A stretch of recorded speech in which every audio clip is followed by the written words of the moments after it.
పరిశుద్ధ పరమ దివ్య సప్రసాదమునకు సదాకాలము ఆరాధనయు స్తుతియు స్తోత్రములు నమస్కారములు కలుగునుగాక.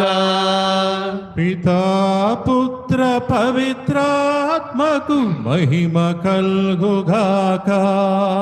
ఆదిలో కలిగినట్లు ఇప్పుడును మరిప్పుడును సదాకాలము కలుగునుగాక.